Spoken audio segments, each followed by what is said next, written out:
Hello everyone, welcome to sqadia.com, and in this section we will talk about the diagnosis and staging of the malignant disease of the uterus or uterine cancer. So we will talk about the screening of the endometrial cancer and how we diagnose endometrial cancer and what are the different stages and endometrial hyperplasia. So, screening of the endometrial cancer, for the screening of the endometrial cancer, usually no routine screening is done. We don't need to screen it routinely, especially if there are no symptoms, no signs and symptoms are present. But always make sure, inform the patient about the signs and symptoms, and if they have any problems, like we mentioned, if they have any intravaginal bleeding, and then they have pelvic pain, if they have dyspareunia, awareness of the patient is important. So if they have any of these symptoms, they should consult the doctor. But besides that, regular screening for endometrial cancer is not usually done, and screening based on the symptoms present. If there is a Lynch syndrome present, Lynch syndrome is the non-polyposis colorectal cancer. Usually with that, then a screening should be done annually at age 35. So starting at age 35, regularly endometrial biopsy is done in patients who have Lynch syndrome. So that's one indication in which regular annual screening is done. Diagnosis of the endometrial cancer is pap smear can be done. Pap smear is not 100% indicative of cancer. Only 30 to 50% of patients with cancer will have abnormal pap smear result. And AGUS predictive of carcinoma. This is the glandular cells, undifferentiated glandular cells present. If they are present, they are usually predictive of the carcinoma on the pap smear. Then endometrial biopsy, usually false negative rate is 5 to 10% when there is false negative result in endometrial biopsy. Then transvaginal ultrasound is another screening method for the diagnosis of the endometrial carcinoma. And in this transvaginal ultrasound, usually the thickness of the endometrium is measured. In this ultrasound, you see, this is the thickness is measured of the endometrial thickness. So if the thickness is more than 5 millimeter, usually it's required to follow up. So transvaginal ultrasound is not done for routine screening or diagnosis. But if there is suspicious findings, like if there is any mass, if there is any fluid, or if the endometrial stripe more than 5 millimeter is present, then usually transvaginal ultrasound is done. So briefly, for the diagnosis of endometrial carcinoma, usually pap smear is done, which is about 30 to 50% predictive of carcinoma and have abnormal result. Usually biopsy, endometrial biopsy is done to find out the cancerous changes in the endometrium. That also gives about 5 to 10% false negative result. And transvaginal ultrasound is not done as a routine, but it is performed usually if there is any abnormality is found inside the uterus, like any polyps, any fluid, or if endometrial stripe is present inside the uterus.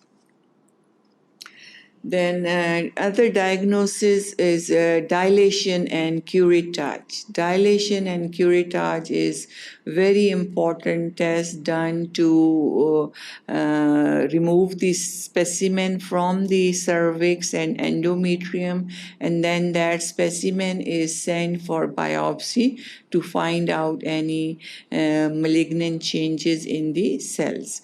So this is one very important test, dilation and curettage, done to remove the tissue and send it to the lab for the diagnosis of the changes in the lining of the endometrium and the cervix. And then usually this is the picture that gives you the endometrial carcinoma is present in this disease.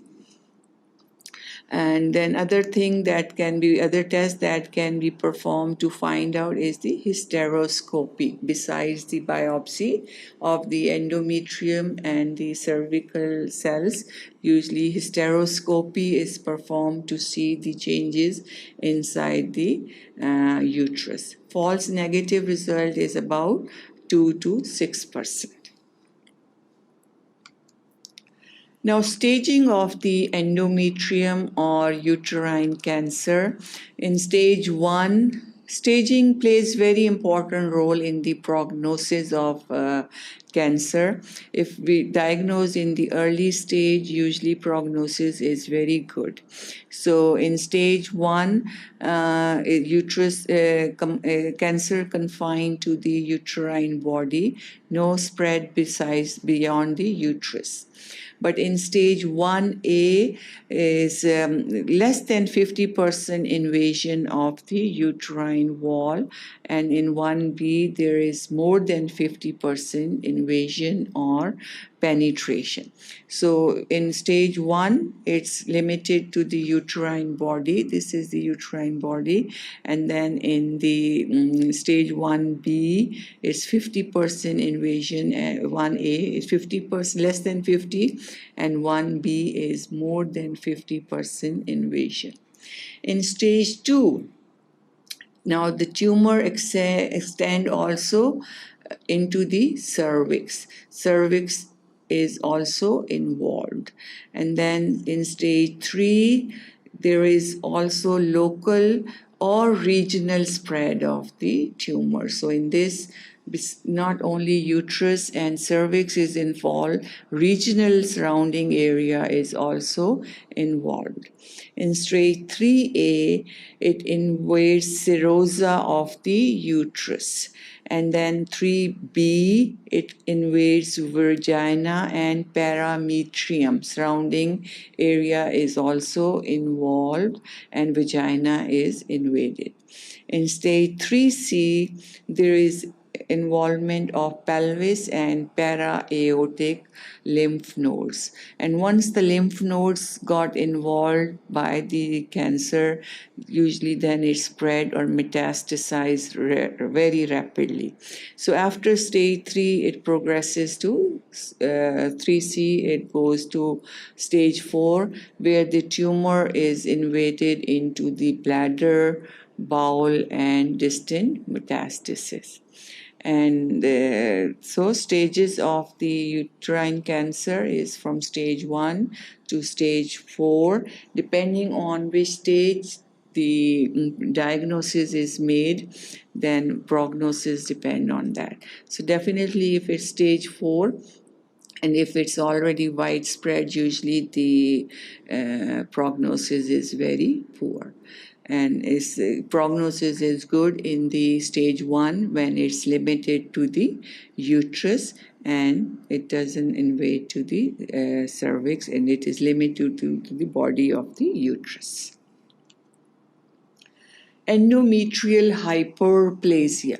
It's the simple proliferation of the endometrium. Hyperplasia is the excessive growth of the cell, but it's simple, no cancerous changes occur in this. So endometrial hyperplasia, it can be simple or it can be complex.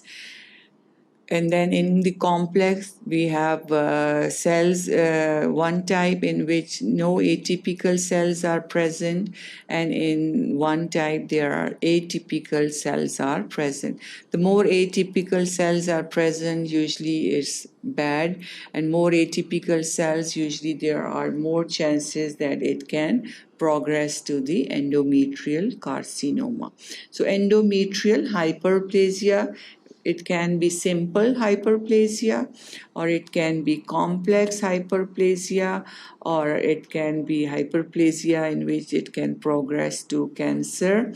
And that's why it's usually after menopause, when there is vaginal bleeding, it should be biopsy should be done to rule out whether it's simple hyperplasia or it can be, there are chances that it might progress to cancer or there are cancerous changes.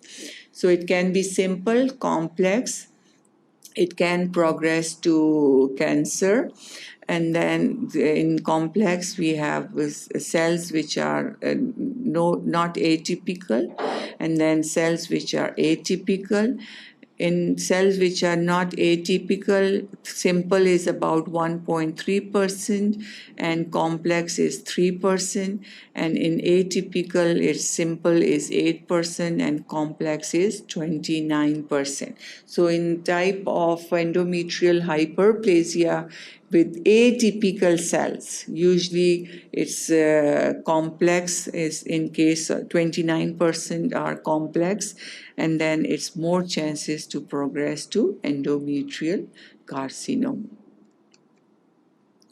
So this was section 2, in which we talked about these different methods of screening and how we diagnose endometrial carcinoma, and then we talked about staging and of the endometrial carcinoma and what endometrial hyperplasia is.